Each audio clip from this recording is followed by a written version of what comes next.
ما سپینګیره بابا وای دغه کوټه راته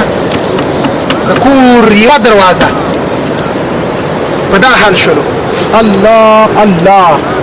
یا الله پاکه ستا کتاب دا شهید وطن دا یتیم ملت خدایا تو پوری مهربان شي ته یې ساتي عزت دا شهید وطن دا یتیم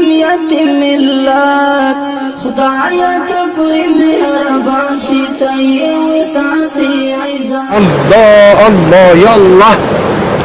توبه توبه دا بے وسا افغانان خدای ستا دی بندگان دا بے وسا افغانان بیل تای بل څوک نشته چې پرې وکړي شفقت خدایا ته پرې مهربان شي ته یې وساتي عزت